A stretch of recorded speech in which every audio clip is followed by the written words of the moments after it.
You can splice that part. Good evening. My name is Jenny Bartz. I'd like to welcome you to the new family orientation for Crossroads Christian School for the year 25-26. We try to record these every year because there's usually a couple changes as we go through. Things might update. So we just want to welcome you, and we're so glad that you have decided to join Crossroads this year. So first of all, I'm going to ask you some questions, and you guys just join in with this. So how many of you are here today and this is your first time ever to homeschool? Raise your hand. Okay, good deal. Got several. All right. Is anybody here just transferring from another homeschool group to our group? Anybody? Raise your hand. Okay, couple. All right. Do we have anybody here who has been homeschooling for, let's see, 5 years? Okay. 6, 7, 8, 9, 10, 11, 12. Oh, all the hands went down, so 12 years, 11 years. We got people been homeschooling. What's your year? How many years have you been? 27. All right, 27. Yay, there you go. Welcome. So the purpose of tonight's meeting is to acquaint you all with the policies and procedures that are unique to Crossroads, because every group has its own culture and the way they do things. And so we just want everybody to be on the same page as we start the year out. Also, we want to take the opportunity to introduce you to a few folks. You'll either meet them tonight, or you'll meet them tomorrow, or you'll meet them as the year goes on. Some couple are here tonight, so I'll call them. They're kind of running around in here. Okay, everybody got a handbook tonight. We're going to kind of use this as the basis. Every organization has a policy manual, something to go by, and this is ours for our faculty and our students. You guys are a faculty member. You are the faculty of Crossroads Christian School. So kind of just remember that. So when we talk about our faculty, we're talking about you. So we're going to look at this. The first is our administrative staff. I just want to orient you to. And we're going to have, Karen is back in the back. She is our administrative office assistant, and she's going to be clicking the buttons to forward our slideshow tonight. And then Lori Booth, when you came in, she has a double role. She is both the registrar, which means she's the one feverishly doing transcripts for all the kids who are rising seniors or going to do dual enrollment, and they need transcripts for one reason or the other. So she's doing that, and she's also the business manager. So we'll talk about tuition and payment. She handles all of that. Activities director is Sally Albus. Sally, oh, there she is. Okay, and she's going to come up in a little while and talk to us, but Sally's a pivotal person in the school, so you'll see her a lot.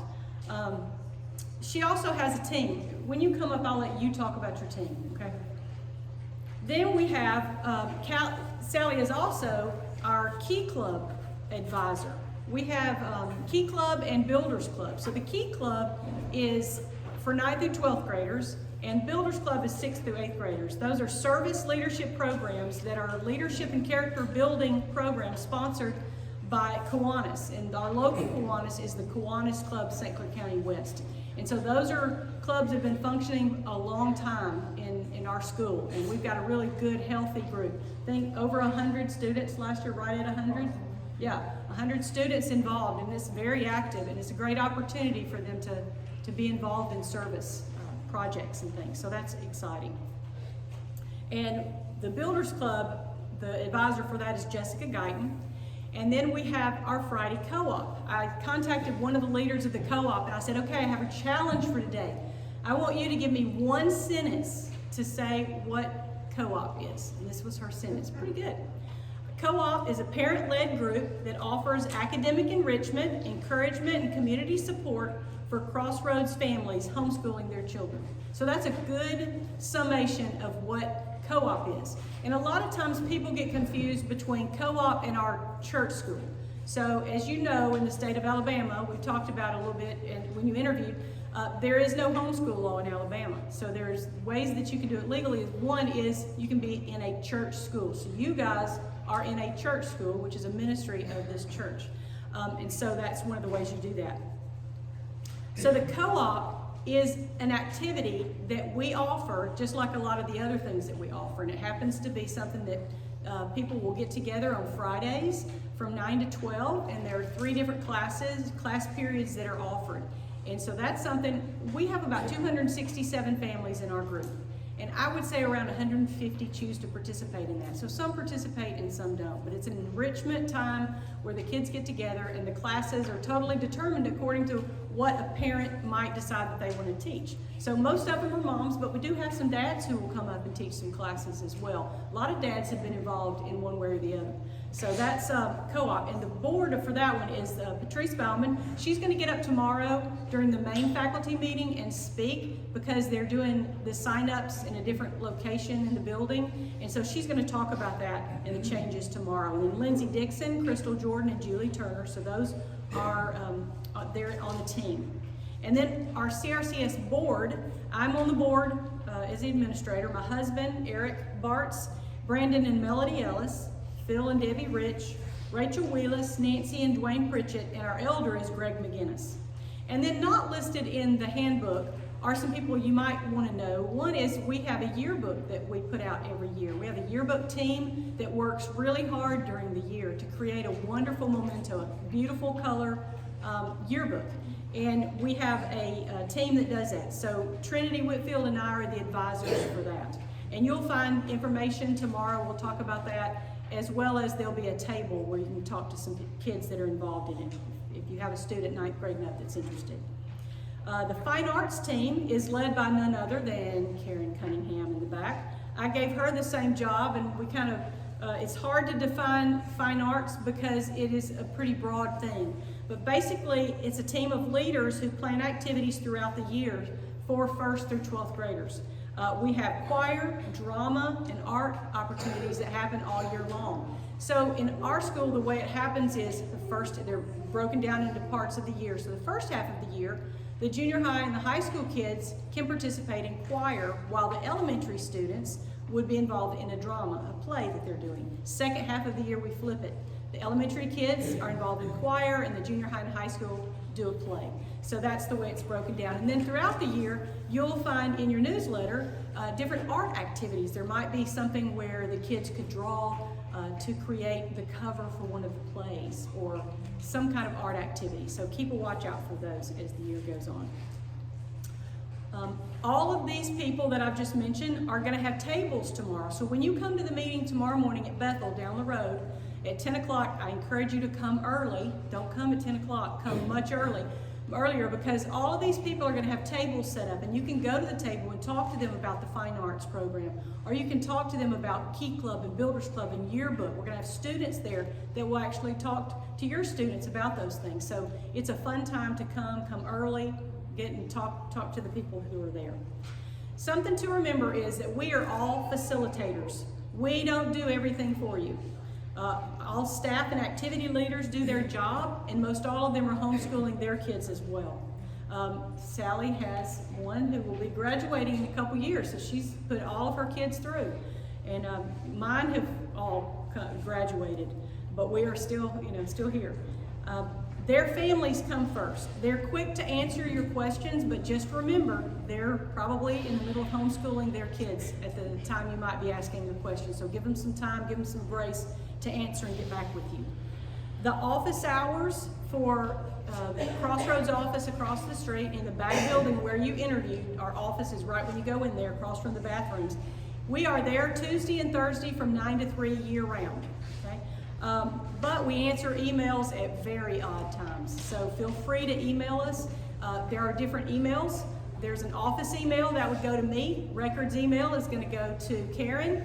And accounting email is going to go to Lori. So depending on what type of question you have, send it to that correct email and you'll get a response back as quickly as we can. All right, slide 3, the school directory. When you registered online and did your new family registration, you filled out a lot of information. We take that, and if you mark yes, we may use your information to share in a directory, then we will compile all the information from what you gave us, basically your names, your kids' ages, and then your address and your phone number.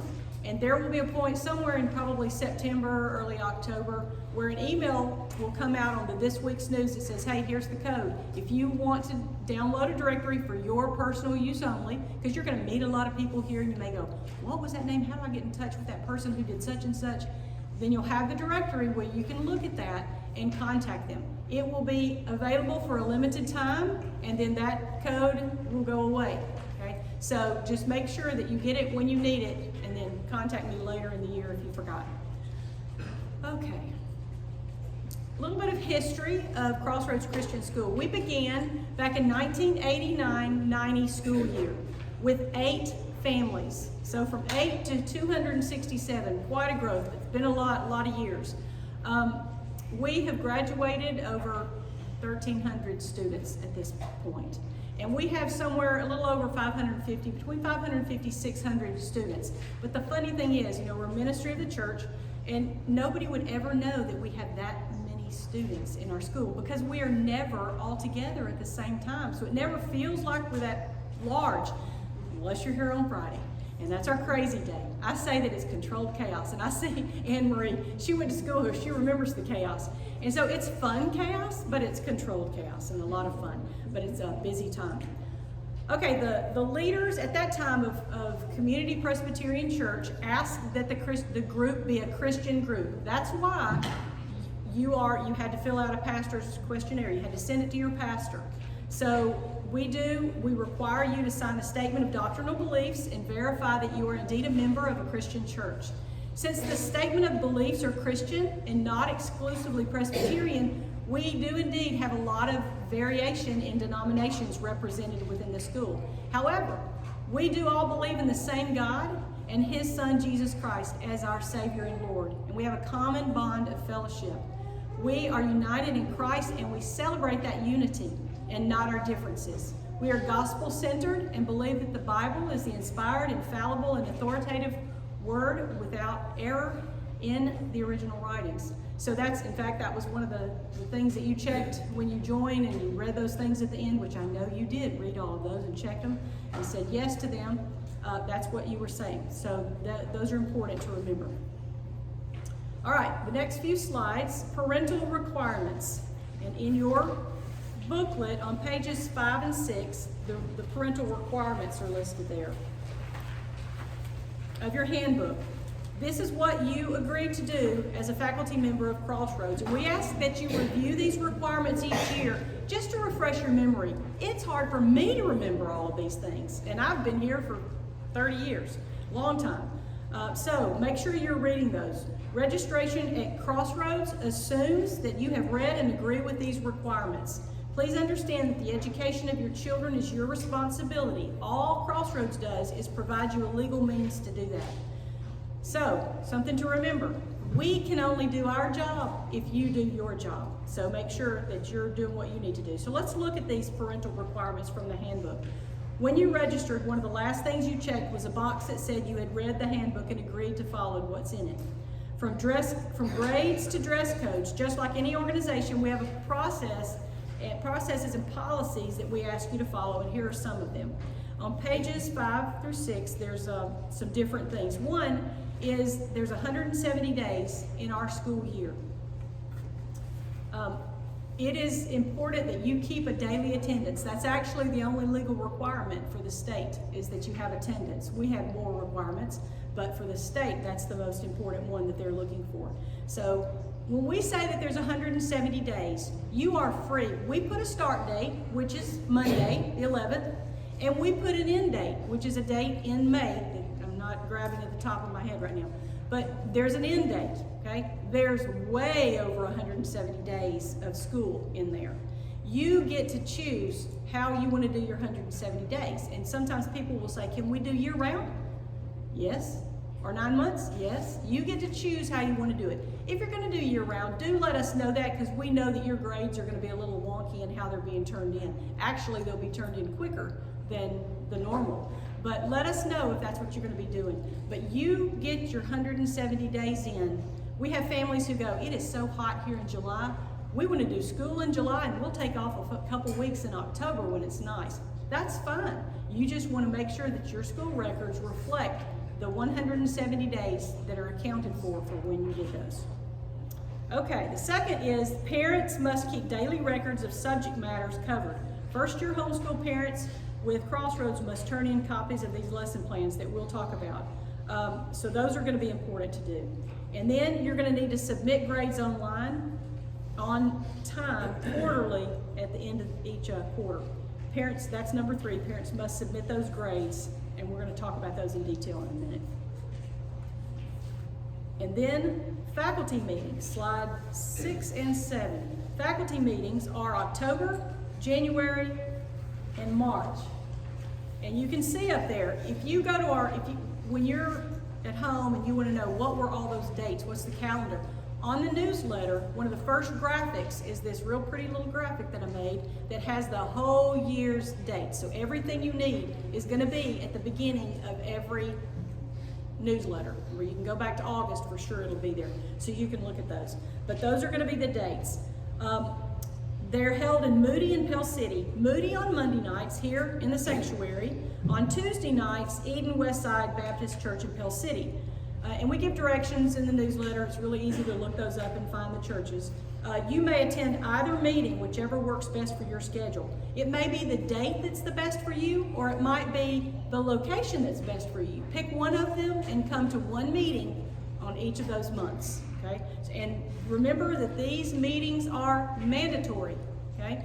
We always know that there's going to be some thing that happens that we say providentially hindered. And when we mean providentially hindered, we mean emergency. So we know things are going to happen. You're going to get sick. I had one poor lady. She was missing some things. She called me. She goes, "I'm in labor. I'm not going to be there." I'm like, "You're fine. You're fine." Okay. We just want to stress that is one of the requirements that we have in our school. We take that pretty seriously. So please make sure that you go ahead, put these on your calendar, and then there's not going to be a reason that you would miss one. Just one parent needs to come. Okay? Divide and conquer when you have things going. Okay. Since parents are faculty member and children are students, we have ID cards for you that you picked up in the beginning, and for students in grades 7 through 12. And I think we were doing 9 through 12, so if you want one and you have a 7th, 8th grader, you can pick up one. We have these at the registration table. We'll have them tomorrow too. If you want a second one for a spouse, then go ahead, you can pick one up, that's fine. Okay, the next slide, tuition commitment. Tuition commitment is $40 per month per family, not per student, but per family, for 12 months of the year. You guys get a break. When some of you interviewed in May, and some of you interviewed last week, or maybe this week. And so we say, you guys, when you first come in, you don't start paying tuition until August, okay? That will go until May, and then you're not new anymore. And then when you return, it's year-round, and it'll start over in June. So you'll pay $40 a month for 12 months for your second year. As new families, you did pay that one-time registration fee, but you'll never have to do that again. You should receive an email the last day of the month with a link to be able to pay your tuition. We don't accept credit cards or debit cards, but we do that. That invoice will come to you, and it's from Intuit QuickBooks. And you can pay directly from your bank to QuickBooks through that invoice. And it'll always say $40. But there's a toggle where you can change it. Let's say you go, I want to pay 2 months, or I want to pay, I think the max is 3 months is the most it'll let you pay. So you could put $80 or $120 in there and have 3 months taken care of. So we just ask that you pay close attention to that and stay on top of your tuition. The tuition payments are due by the 15th of the month. Please be on time with those. Another thing that we encourage people to do is you can go to your bank or online. I know you can go on your line and tell your bank to pay it each month, and it'll directly go from years to hours. And so that's an option as well. Can you pay for the whole year if you come out of the office? Yes, you can pay for the whole year if you want to go we have a few people who do that, and that's wonderful, because then you're not going to get those invoices. And I'll tell you what happens. And It is a lot of work on our end to chase down payments, which is tough. I'm always emailing, hey, you're $80 behind, you're late. And I know it's not because people mean to, it's just life happens and you forget. So put a reminder on there or pay ahead. Make sure that we have your correct email address for QuickBooks for the email. If you didn't receive an email from us on July 31st, we may not have your correct email. If you interviewed past that date, then you wouldn't have gotten it. She'll have to send it to you. So that's all right. Something to know. If you try to make a payment with your bank and it defaults, there's a $10 charge that we are automatically docked. Because what QuickBooks does is you pay, they automatically send the money to us. But then when there's a problem and your payment doesn't go through, they take that back from us and they take $10. So we get docked for that. So we'll be passing that along to you if there's a problem. So make sure that you stay on top of that. Make sure you use an active account. Usually that happens when somebody goes, oh, that's a special account we were using. I forgot to put the money in there, or it wasn't active or something like that. So just stay on top of that one. And I hate to say, but if you fail to pay 2 months, you can be put on probation. If you fail to pay 3 months, then that could disqualify you. So just take serious that requirement, because you'd be shocked at what we have to do here. Okay, high points for the rest of these requirements. You look at this, make sure, just the high points. Okay, all new students, when you interviewed, if you have a 9th grader or above, and you came as a private, let's say that you were doing the private school law, you were in a school that you didn't have to turn in grades, then one of the things that we require of you is to go ahead and you need to create a transcript for your student from your private school and get that to us. So if that's something you're still working on, make sure you get that completed and to us pretty quickly. We talked about it in the interviews that Homeschool Legal Defense Association, it's not a requirement, but we encourage it, and the discount code is in your handbook here on number 8. If your family circumstances make it to where you both have to work outside the home, make sure you let us know what's going on with that, because we do want to make sure that everybody is staying on top of everything with the schooling of your kids. Let's see. And the parent teacher must subscribe to the statement of doctrinal beliefs that we talked about. That's another requirement. And then number 11, parents are responsible to instruct their children in the school subjects, but you're free to choose the curriculum that you want to do in order to do that. So, both parents are expected and students are expected to agree with the policies and procedures outlined in the handbook. The next one, 13, if your family moves during the school year, and you move to a different Board of Education area, let's say that you were living in Leeds, but you moved to St. Clair County, you went from Leeds Board of Education to St. Clair County Board of Education, we need to fill out new church school enrollment forms for your student. And a lot of times that falls by the wayside, so make sure that if you move, you let us know that. Returning families. If, let's say, now of course we're just starting this year, but we get to the end of the year and you go, oh, what do I do? Well, you would come back as a returning family and you would fill out that registration by the 15th of June, making sure you have all your grades turned in and you're ready. We put 1 year to bed and we get ready and we start a new year. So just watch for that. And then that last one, 16. In compliance with Community Presbyterian Church Child Protection Policy, all faculty, remember who are the faculty? You are the faculty, that's right. All the faculty who have direct involvement with leading groups of students other than their own. So that could be volunteering in co-op. If you're in co-op, you have to do a background check. So we require background checks for anybody who's working with our kids, which is super important. It's an insurance thing with our church. So if you're involved if you're in clubs, plays, choirs, co-op, whatever, we're going to be saying, okay, we need to get a background. And it's a background check that we use. It's $10 and you'll pay us. If you do it through co-op, they'll tell you how to do that. But if it's not, let's say you're helping with a choir or some other activity, then you would come to the office, pay us the $10, we would send you the link, and then you go to Know My Hire and fill out the information. It's really easy and really quick. So that is a requirement for the insurance for here at our church. Okay. Record keeping, page 7 in your handbook. Daily lesson plans. If this is your first year to homeschool ever, we ask that you turn in copies of your lesson plan forms at the same time that you turn in your grades. So that would be, if you think about it, it's going to be each faculty meeting. That's when we have our faculty meetings, are the end of each quarter. So in October, you've had time to do a whole quarter's worth of grades, usually 40, 45 days. So you're ready to turn those grades in and then roll into the next quarter. And we would want you to make copies of your lesson plans and turn those into us. If you are not beginning your homeschool journey, but it's your first year with Crossroads, you don't have to turn those in. We don't require you to turn the lesson plans in. But, guys, I can't tell you how important it is. Lesson plans are your documentation that education is taking place. It's a legal document. Everybody needs to have lesson plans. It's a document that you do ahead of time, not, oh, this is what we did for the last 2 weeks. No, you do those in pencil for the next 2 weeks ahead of you, so when you wake up Monday morning, you know what you're doing. Okay, and they're in pencil so that you can change. Child gets sick, has to go to the doctor, we didn't get to math, so you can arrange things in a different way.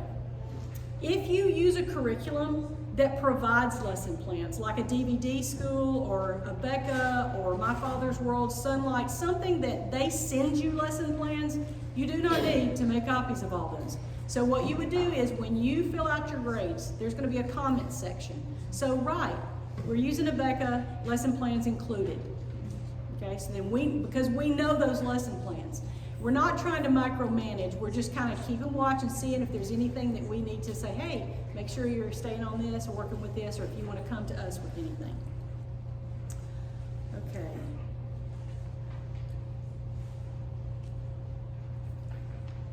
Make sure I don't miss anything.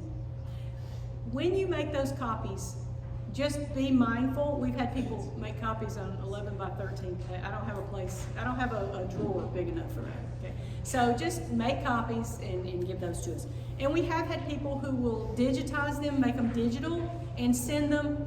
In the beginning, we said, please don't do that. Now we say, that's fine. So if you want to just scan them in and send them to us, that's fine as well. Okay, speaking of attendance, we talked about the 170 days. People ask, can you be absent from homeschooling? Yes. If it's for the same reason you might be absent in the public school, there's a death in the family, you're sick, okay? Yes. But honestly, as homeschoolers, you don't go from lesson 4 to lesson 8 because you were sick. We don't do that, okay? Because we start with the lesson we left off with. So make sure that you can put those down as absences if they were true absences, but you're gonna make up the work anyway. The other thing is, remember, it's 170 days, not 160. If at the end of the year comes and your days have been 160, you have not completed a legal year, okay? And it's not 265 days. Can't tell you how many times people put all the days, and I'm like, wait. You did school on Saturday and Sunday? Oh, no, okay. Only account for the days that you actually are in contact doing the work. Now, if you did stuff on Saturday, let's say that you went on a field trip to a museum on Saturday. Well, goodness, that's educational. Then claim that as a day. That's, put that down there. Don't miss it. But be really serious about making sure your days are right. If you're going to you can have up to 10 absences in a semester. If you have a student who has more than that, let's say there's a chronic illness or a prolonged hospital stay, then come and talk to me and let's figure out what we're going to do and how we can handle that. So make sure you look at that. Okay, slide 11, quarterly evaluations. There are sample copies in your handbook on page 21 that shows that. But before you go back to that, can you go back to slide 8, Karen? So in slide 8, you see that we have the dates given for the first quarter, second quarter, third quarter, and fourth quarter. Then our faculty meetings followed by each of the first 3 quarters. Therefore, each faculty meeting is your deadline to submit online your quarterly evaluations for the previous quarter. You may choose to use that different calendar year-round, but it's still going to be somewhere in there. Just base it off the 170 days. So when you sit down to do your grades, you're going to fill all that information online. Be ready with what you need. You need your grade book, you need the day you started, you need the day you ended, how many days you were present, how many days the kids were absent for each child, and pay attention. When it says your name, we're assuming the adult is filling these out. So we mean your name, and then it's going to have student's name. So just make sure you're there when you're doing these so that you have the correct information. We can go in on the back side. If it's a small mistake that you make, we have the ability to go in on the back side and make small alterations. But if they're large alterations, you'll just have to fill it out over again and let us know about that. So for each subject, you must choose either the subject or select did not cover this quarter. Always choose one. In grades K through 6, you're going to give a grade in A, B, C, D, F. You're going to give a letter grade. However, when your student reaches 7th through 12th grade, we ask that you use number grades, and that's going to be important. It is your responsibility to give your students grades and turn them in on time. They must be an accurate reflection of your students' work. This is what we use to create transcripts. If you do not turn in grades, we have nothing to use to create a transcript. So you do your job, we can do our job. Important point, make sure that what you're using there, that the grades that you turn in are an accurate representation. I have to tell you that when we get grades that are 100, 100, 100, 100, 100 all across the year, we have to question that. And we might question that. And sometimes, wait, we're doing a Becca and that's the grade they got. Okay, then that's an outside source that's given that. But if you're giving your grades, let's say you're doing the grades and the kids are taking the tests, and make sure that the grades are an accurate representation of what they're actually making. Or we may wonder about all the hundreds, okay? It's rare that students make 100 on everything, but it does happen. Okay, let's see.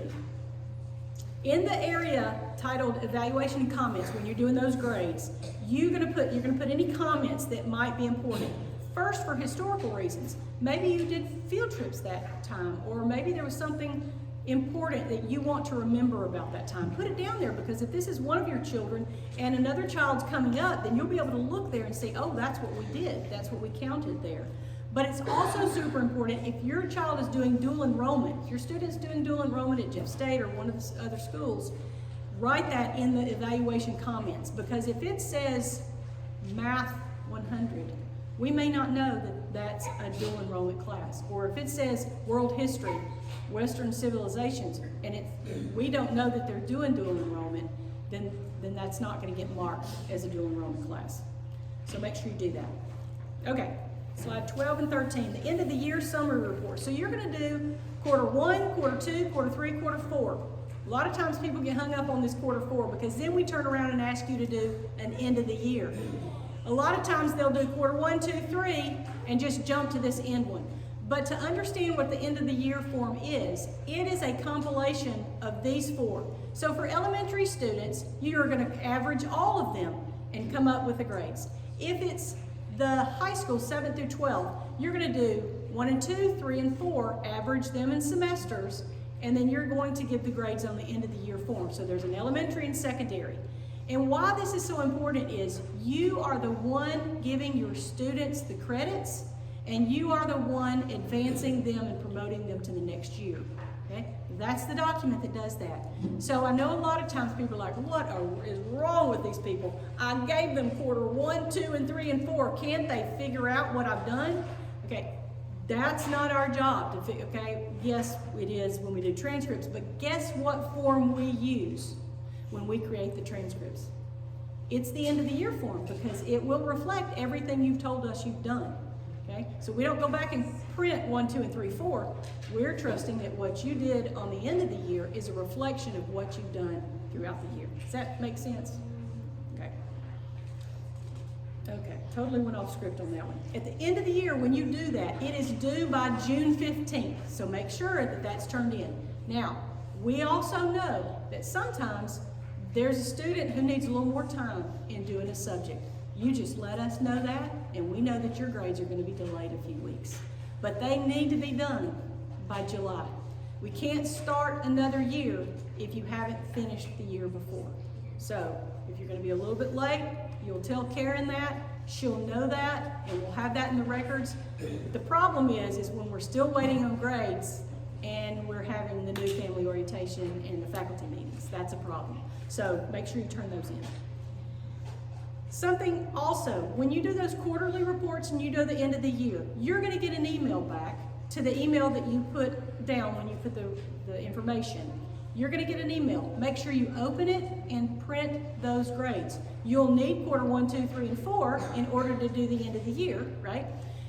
And you can save them digitally, or you can save them, print them. I used to print them, and I've still got the file with all those copies in there. Okay? Or you may be more digitally savvy, and you might want to have a digital folder. If that's the case, please make sure you have a backup. Those are backed up somewhere. Had 2 people this year contact me. My computer crashed and I've lost everything. Can you send me copies of all my kids' grades?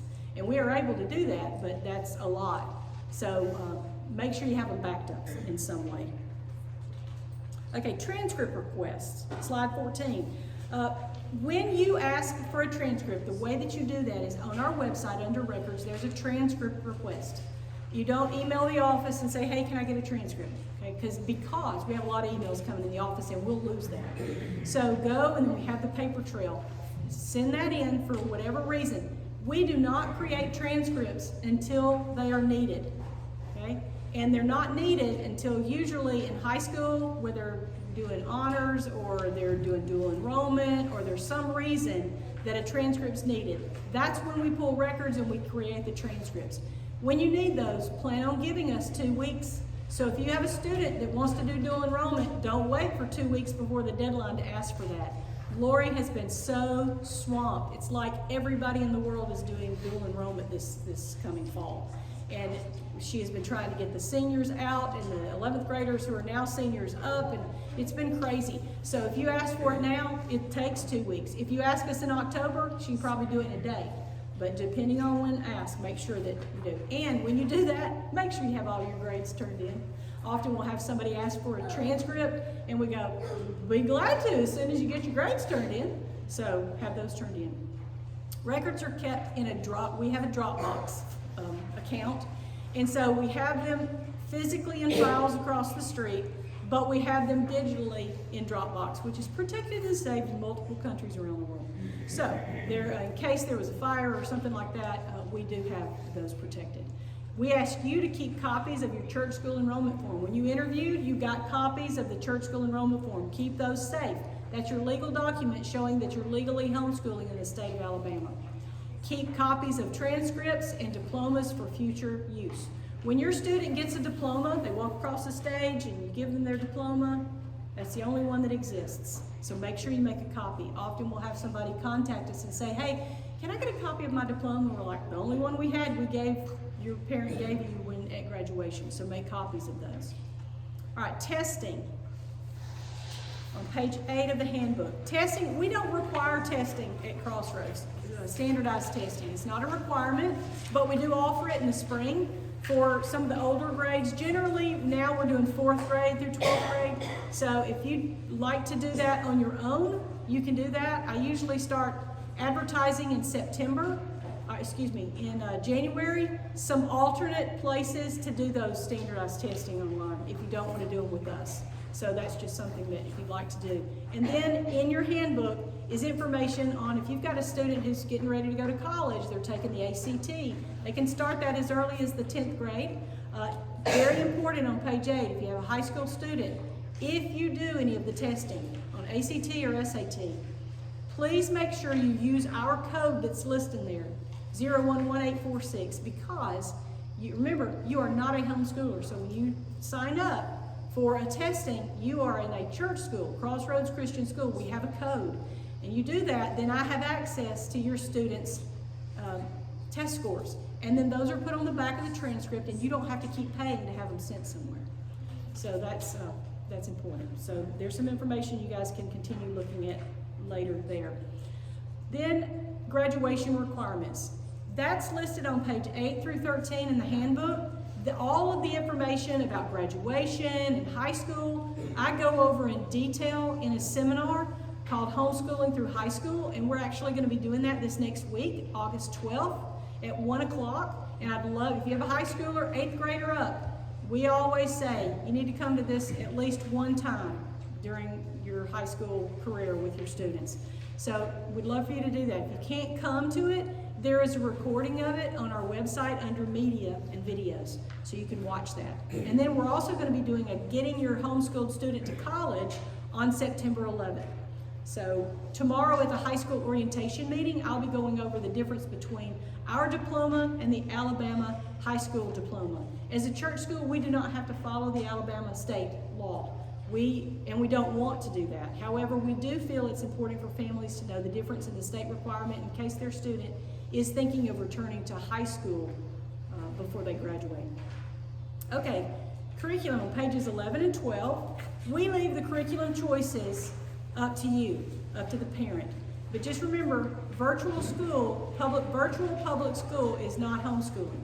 That's because it's not, first of all, parent-led, parent-financed, parent-backed, and you don't get to go at your own pace. Okay, so that's not, and it's federal dollars, and we can't cross over federal dollars for the church school.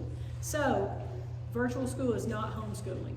It's not an option because it requires you also to be enrolled in a public school, not a church school. So, as far as the curriculum, you get to choose that, and there's a lot of things listed in the thing there. Also in the Homeschool 101 that I do, we go over choosing curriculum pretty deeply, and that is also on the website. Okay, Sally. I'm going to introduce Sally. She's going to tell us about the team and to tell us a little about field trips and how to sign up for that.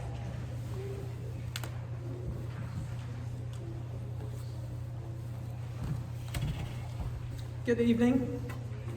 How are y'all doing? Information overload? Yes. Okay. Aren't you glad you're not going to be tested on this? Yes. Yeah, for real. That's what I'm saying. I usually try not to overload folks on Saturday's meeting, and I'm hardly ever at this meeting because I'm usually at an East Central football game, but they start next week instead of tonight. So, but I am going to overload you guys a little bit, but I want you to know everything that Jenny said. By the way, she's so poised and so good. I am not, so just hang with me, okay? But everything that she said, this information is a lot. Just breathe. Homeschooling is not that hard. You love your kids, you love Jesus. It's okay. It's all right. And, you know, for every hour of homeschool, it's like 2 hours in the public and private schools. So you do, 4 or 5 hours, you're already doing more than what they're doing. So just breathe. It's all going to be okay. This is so much information. And Jenny and Karen and Lori, they are the best. I mean, they have the patience that I don't have, which you'll find out eventually, okay? But they have infinite patience to answer your questions, to help you, even though the stuff is written down somewhere and we could have looked it up, okay? So just hang in there and breathe, especially those of you that are just beginning the journey, because I've been homeschooling for 19 years. I joined Crossroads when my youngest was teaching at the co-op at the time when my oldest was 5 years old, and she's 24 now. So I've been involved with Crossroads for 19 years in one way or another. So, but anyway, as Jenny said, I'm the activities director. I'm Sally Albus, and my team is here on board. Most of them will be tomorrow at the meeting. But we have Mary Beth Brown, who is the team coordinator, and she does dances and focuses on the junior high and high school Christmas parties. We also have Courtney Wren school-wide events. We now have 5 events during the year that are school-wide. That means they cover all ages. The first one being the Back to School Bash on August 29th. At Shaco, you can go ahead and be signing up for that. It's open on Cheddar Up. But a lot of families that homeschool, they want to do things together as a whole family. We get that, but we also feel like it's necessary to offer activities that are specific to ages so that, they can group and have more intensive studies or a better field trip that, with the 12th graders and 11th graders than you could have with the whole range of ages. So we offer different varieties. So school-wide coordinator our events is Courtney Wren, and like I said, she'll be doing 5 events throughout the year. Christy Roseno and Caitlin Rich, they work together as our field trip coordinators. And as I said, we offer the school-wide events, but we also make sure that each month, in some shape, form, or fashion, whether it's a school-wide event or however the ages are grouped together, that from preschool through 12th grade, there's an event or a field trip, as we would call them, each month. Now, again, one of those field trips might be 7th through 12th grade. The next month it might be 7th and 8th, and 9th through 12th is split off separately. Or it might be lumped together as the whole school-wide event. But there would be an activity every month for every age in our school. Now, that being said, do not think that you really want to do every activity every month with every age kid that you have in your home. If you can do that, more power to you. I would strongly caution to be a little bit wise in that and just pay attention, because that can get a little overwhelming at times, okay? So that's kind of who the team is, and I'm the director of that, and the team is amazing, and on any activity that we have, we tell you who to contact, so hopefully it'd be under their specialty or whatever they're taking care of at that time. I usually don't like to read you guys, but I kind of forgot my glasses, and I also have some really scratchy notes here. So I am going to read through some points because I know it's overwhelming and people tend to just glaze over things, but some of the information that's in the newsletter about activities, I do want to read these points. Number 1, find what activities fit your family. Again, you know, you don't have to go to every activity. You don't have to go to every event. But find what fits your family, your budget, your logistics, your work schedule, those of you that work, and the children's other activities as well. Number 2, follow the age and grade stipulations. And it sounds ugly, like I said, my patience might not be as much as Jenny's and the rest of them, but failure to do so, to follow the stipulations, may result in forfeiture of your payment. This sounds harsh, but the coordinators and the team work really hard to find events that fit particular age groups when we do have it broken down by age groups. Sometimes the venue where we're going requires that the children be a certain age or a certain grade. And also, at times there's a limited number of slots. And if you go and sign your 5th grader up for something that was for 2nd through 4th graders, then you've taken one of those 2nd through 4th graders' spot. And we have something that month for your 5th grader anyway. Okay? And on the other hand, with that too, if you really, really want to go do something, go do it on your own. We don't have to be your social life, okay? We just try to make it easier for you, okay? So just make sure that you follow those guidelines. It's very important, and I am pretty a stickler about that. So, all right, number 3 is read all the notes on Cheddar Up, and some field trips require certain attire, a signed waiver, etc. The newsletter tries to put in a lot of information, but when you get to Cheddar Up, and I'm going to talk about that more in a minute, the Cheddar Up is our online platform for registration and payment of activities, okay? But when you get to Cheddar Up, it will have more detailed information.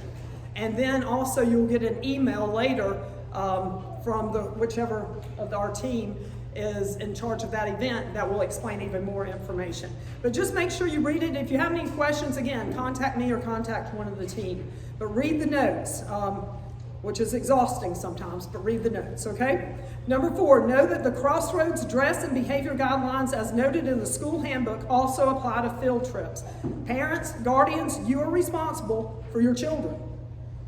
Now, I do have another job outside of this because I only have one child, as she said, left in homeschooling, and he does a lot of his work through other platforms and not me directly with him. Like, you know, over here with Bo, 1st grade, it'd be one-on-one, right? But so that being said, I was at my other job one day and got a phone call from our coordinator saying that a couple of kids were out of dress code.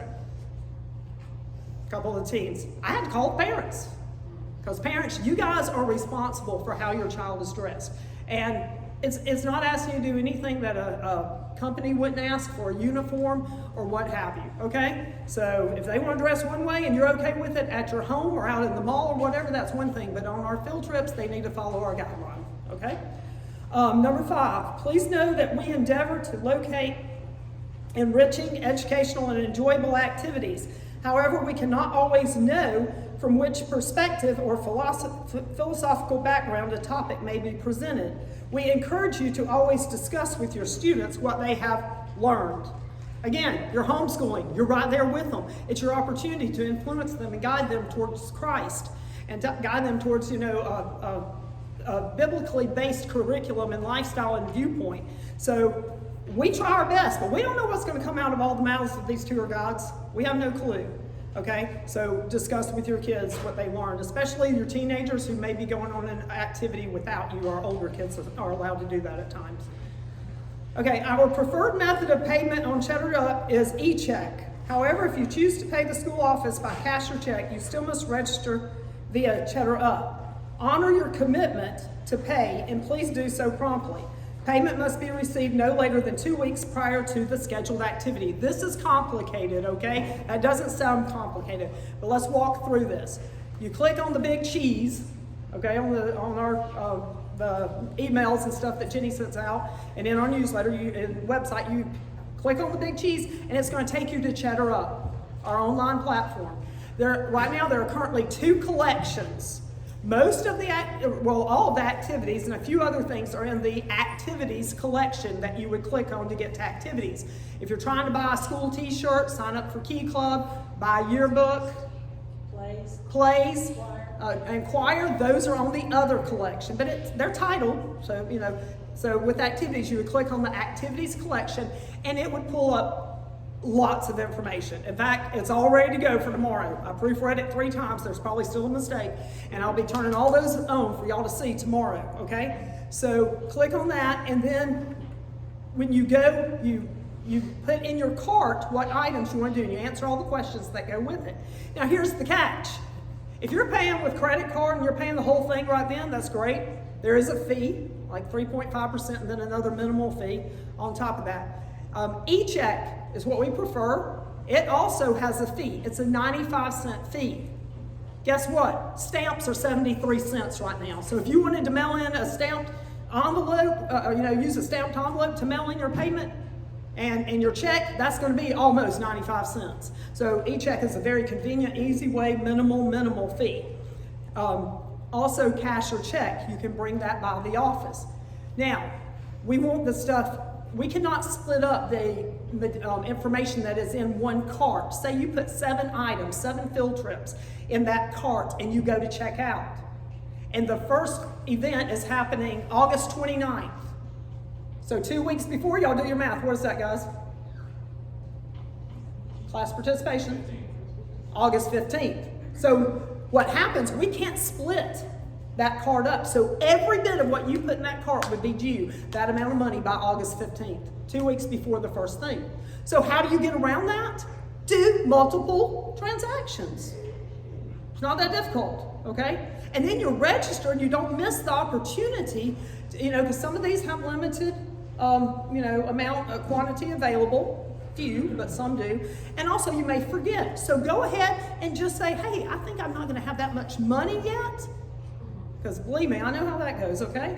And so you may not have that much money yet, and so just go ahead and purchase it as a separate item, a separate cart. Does this make sense? Separate checkouts. And that's the way you can get around it. And then that way you're getting our money to us in time for us to pay our vendors and to pay the venues and everything that's happening. And you're not being stressed out because you've got yearbook and you've got tuition that you talked about and registration fees and all this other all up front. And how am I going to come up with $700 in the next couple of weeks? Spread it out, but go ahead and register. Any questions about that? I hope I explained it where it makes sense. Okay. All right, so again, honor whatever you sign up for so that you don't take somebody else's place, and break up your cart and do multiple checkouts if you need to spread those payments out for yourself, okay? And then number 7, or wherever, number next, as I always say, remember that fees will be added to each transaction, as we just talked about. Number 8, register by set deadlines. This is huge. Register by set deadlines. Last fall, the activities team and I decided 0 tolerance. Some people missed some big, some events because of that. So that sounds harsh, but as Jenny said, the team, they're volunteers, they're working, they're homeschooling their own children, they're trying to facilitate the process, and it is complicated to explain how complicated it gets if you register late, because things have to be done manually and things of that sort. So we pretty much have 0 tolerance since last fall, And so if the deadline is the deadline, then get it in before the deadline. But also remember, we offer so much. If you miss a deadline, there's going to be another activity coming up. And by the way, we use terms activity, field trip, events kind of interchangeably. And a field trip does not always mean that you're leaving this campus. We have field trips where they come to the gym or the back building or out in the back field. Okay, so field trip just means an activity, okay, even though it might get a little confusing there. And then number 9, purchases made on Cheddar Up for activities and field trips are not, capital N-O-T, not transferable to other persons. Please do not advertise available tickets on social media platforms. These are not interchangeable. They're not physical tickets. There's a lot of times situations going on that you may not even be aware of. There's situations going on I'm not even aware of that Jenny knows with different families. We're not transferring things from one person to the next. So make your commitment. If you take a loss on something, I'm sorry. Sometimes it happens like that, okay? But just don't be transferring these things around. And number 10, generally Crossroads does not issue refunds for activities and field trips. So if it's on us or the weather, yes, we will do our best. If we change something, we're going to issue a refund to you. But if you sign up and then you go, oh, we just don't want to go. I need my money back. Ain't happening. I'm not doing it, okay? So it's just, again, we are, the team, they're volunteers, and we do not need all that. We need to be able to know what our numbers are and move forward. And the other thing is, a lot of these venues, some of them are huge, like McWayne Center and stuff like that, and they can swallow up a few mishaps, but a lot of these are mom and pop type places that we're going to. And if we told them, because the numbers have finished off, and we've told them 30 people are coming, and then all of a sudden 7 of y'all want refunds, that's not right. They need money for 30 people because they're basing their, livelihood or maybe their extra money off of that. So we need to be respectful as a church school and do that. Next thing, that's kind of about Cheddar Up. And then also when you get your newsletter, how many of you have, this is always a loaded question, how many of you have read the August newsletter from top to bottom? Impressive, nice, not bad, 4 or 5. I dare ask you how long it took you to read it. As one of my friends that's in Crossroads, that she's been with us about 5 years, she said last year, it's a commitment. It is a commitment to read that newsletter. It took me an hour and a half with my planner, and I wrote half of it, okay, to sit down and write everything out and put it on the planner. And to decide, hey, Cody, that's my son, what do you want to, which one of these activities do you want to do, okay? And are you interested in this and that? But read it all the way through. If you have, I would say 7th grade and up, have your students read the newsletter. They need to know what's going on in their school. They need to have a clue what's happening. They need to be excited about what they can look forward to in the next, year or two as they get older in activities. In fact, that's why I'm at Crossroads. For years, I heard about all the activities at Crossroads, and it wasn't even as many as we have now. And I just couldn't wait till my daughter got old enough to be involved in Crossroads, especially as an older student as well, because there was just so much here. Let me see what else we got. I think I covered that and that. Yep. All right, so what I want you to do now, the last thing I have, is look to your right, look to your left, look at the people to your right and to your left. Even if you don't know their names, I would encourage you to at least meet 1 or 2 people when this meeting's over, but look at them. Get a picture of them in your head. Pray for them this month. Pray for them this week and next week. Pray. We are in this together, and this is our opportunity to make a difference not only in our families but in the world by raising children that love Jesus. Thank you.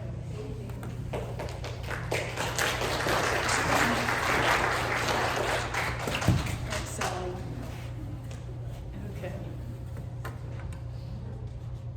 One caveat with what Sally was saying. About putting, by getting things that maybe are farther down the road that you're not ready to pay for right now. Just remember what she said about make sure you're making a commitment.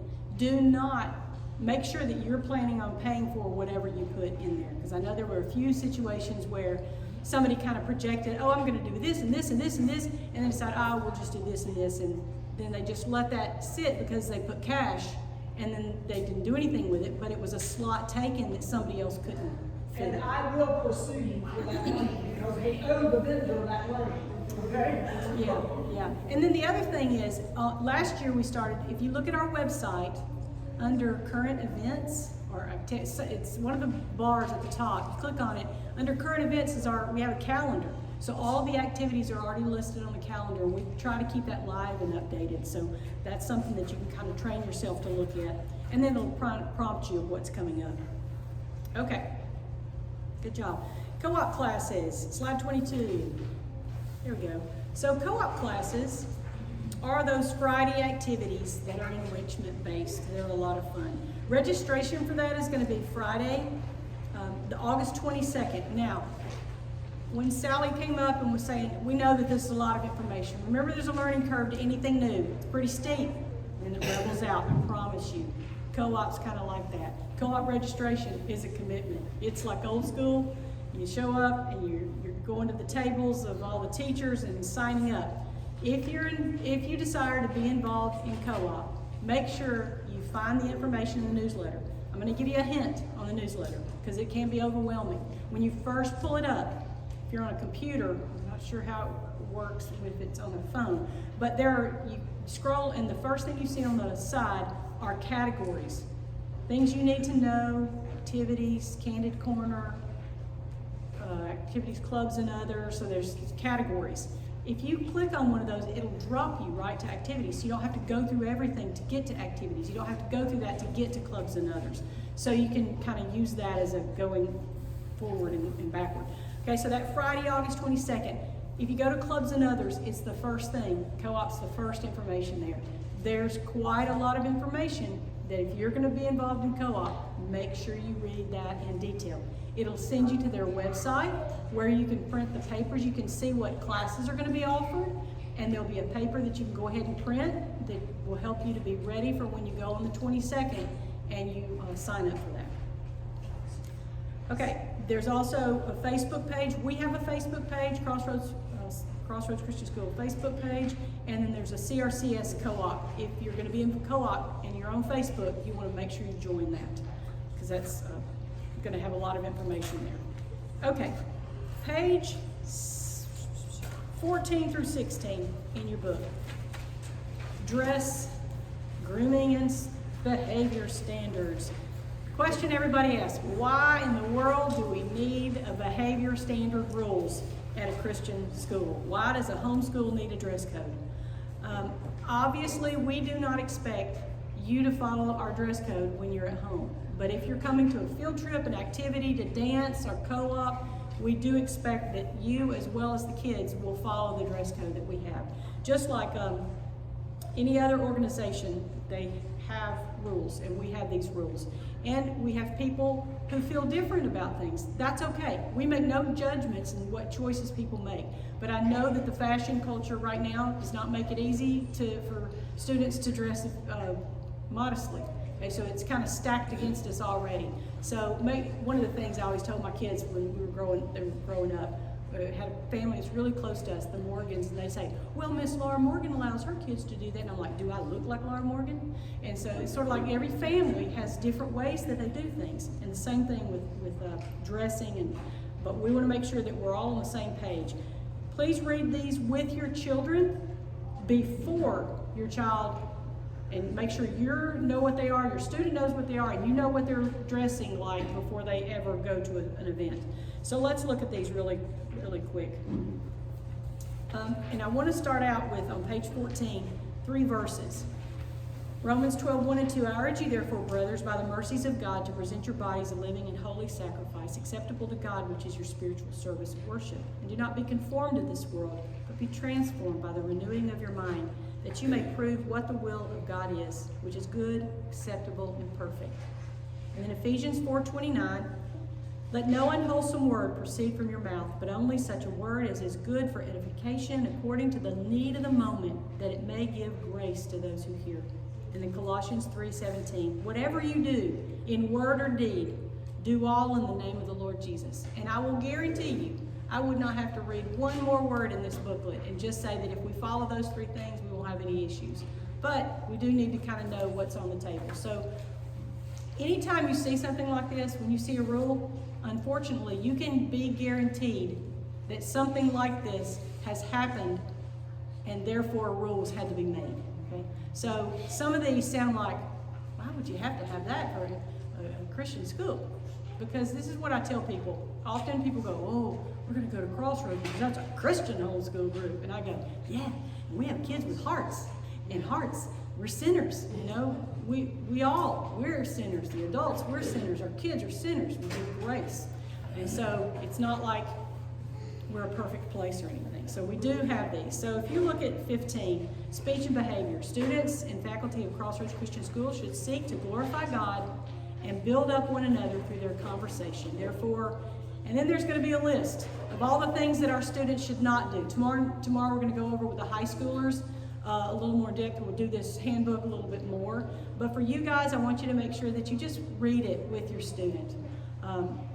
You know, there's things in there, no alcohol, no tobacco, no guns. Yes, that includes airsoft guns and guns on your phone and all kinds of things. Yes, no to all those things. And then the other thing of watch what your student is, how they're speaking to other people. You know, which you do. I know you teach them in your home. Don't say things that tear people down. Only say things that build each other up. Zero policy for bullying. Okay, just need to say it. And then the whole computer, smartphone, internet usage, including or not limited to websites, applications such as Facebook. The whole social media and computer has exploded so fast since my children were young. My oldest is 33 and my youngest is 25. And it was just coming on the scene when my son, who is 30, was kind of walking through those. And it was hard enough on us. And it is a million times more difficult for you guys, for the things that are coming into the eyes of your student. And the opportunities that they have to take that and use it for good or use it unwisely. And so teaching them and making sure they understand that things they post never go away. It will affect them in many ways throughout their life. And of course, you know, those are lessons that they learn as they go along the way. And that's one that we've had to deal with here at Crossroads. And so it's a great opportunity, you know, when things like that happen, we don't shy away from it. We enter into it and we love well, and we talk about it, use it as teaching moments. So then you've got listed there sexual misconduct, moral misconduct, all those different things. And so you can read through those. And then for the dress and the dress code, you know, I do want you to read those with your students. I'm not going to go line by line and tell you everything, but there's some guidelines, like shirts.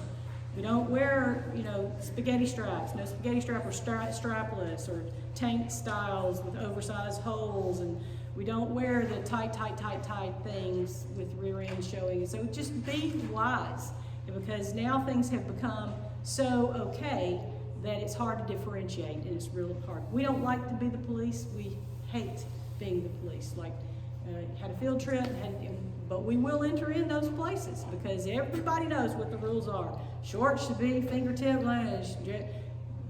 One of the big things we have, ballroom dance, okay? Girl comes and she wears a real short skirt. Well, guess what when we spin, okay? We don't need to see everything. So just be wise and talk through those things with your students. Now, we do have activities that have some specific dress codes that might slant a little bit, like the formal. The formal is the one thing that the dress code might be a little bit different than the normal one. So when formal time comes in April, then when you're looking for those dresses in January or those outfits for the guys or the girls, it's in your handbook, bullet pointed, really, really clear, very, very simple and easy to follow. So just make sure that you're looking at those. As a school board and school staff, we approach discipline from the position of God's grace being freely bestowed, in that all believers are forgiven sinners in whom God's Holy Spirit is working. Our school policy is written to serve Christian families as they raise their children in the nurture and the admonition of the Lord. Perhaps a student maybe hasn't come to the point of making faith their own yet, or hasn't responded. And even among believers, we know that conflicts occur. None of us are perfect. So if something occurs where we need to get involved with your family, it's intended to benefit the student and assist him or her in developing life skills and character that result in an understanding of the consequences of wrong action. It's intended to demonstrate God's redemptive love for all of us. And in God's providence, He indeed causes all things to work together for good of those who love Him. If we have to speak to your student about anything, we will. We'll walk in those hard places, but we'll walk with you. And then we would call you and talk to you and tell you what's going on. So everything's handled with grace, and we're open to conversation. Slide 24. We're getting to the end. So again, we want to welcome you guys to Crossroads Christian School, and we trust that your year with an enrollment with us will be beneficial to you and your family. If we can help you in any way, contact us. There's information in the handbook and the website. We are here in the office on Tuesdays and Thursdays from 9 to 3, so we're available. Often you can catch us on Friday. Don't ask a whole lot from us because we're here doing things. I teach a class at co-op, and so we're here, we're busy, but sometimes we can help and do some things. Or we may not be here at all. So just know that the Tuesday, Thursday is it. In your interview, you gave us consent for your email to be added to our school group's email. I send out an email every Sunday night called This Week's News, and I promise you I try to keep it as short as possible. It's a little graphic. It's got Monday through Friday, what's happening. You can see it at a glance, and anything that might have come across my desk that I think, ooh, somebody might want this. We use the sift and winnow principle that my father-in-law taught us. You know, if it comes, sift and winnow. Sift through it. If it's good, let it blow away. If it's not good for you, you don't need it. But it might be for somebody. But it's information that's not going to be in the newsletter. It's just going to be in This Week's News. If you're like me, a lot of times the emails from a group get sent to the promotions folder. And so get in the habit of looking for that. And if yours gets sent to promotion, just know that we post it on our website probably it takes till Monday morning probably to get on the website. But you guys should get it Sunday night. That's always my goal, to send it out then. So make sure you're looking for that. We send that out on that day. And then just read any newsletter that comes out. I know it's long. August is the longest. I promise they won't be as long after this because the team did such a great job. They've put all the activities through Christmas there. Usually we're not that far ahead, so it's great you can go ahead and see all those things, but it's a lot of reading. And then that first section, things you need to know, is more administrative. You do need to flip through that because we're announcing things. There's going to be information there. Make notes of it if you need it. We have the normal Facebook page, and then we have a Crossroads curriculum buy and sell page. You can go on there, and people are always putting curriculum for sale, so it might be you can find some things that you need on there.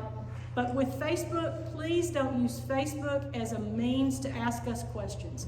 It's a slow way of getting any information because I might miss something. I'm not on there all the time. If you have a question for the school, send it to the office or one of the other emails for us. Tomorrow we'll be at Bethel Baptist Church at 10 a.m. Again, I encourage you to come early. That line is going to be long trying to get in at that administrative table, so don't wait till the last minute to come. And come to give yourself some opportunity to go to the tables and see what's going on and see the different people that are there. Let's see, don't forget, there will be those tables set up. Yearbook, Keep Club, Builders Club. If you have a 9th through 12th grader, remember there's the high school orientation that's mandatory also at 11:30. So one parent and all 9th through 12th graders should be there.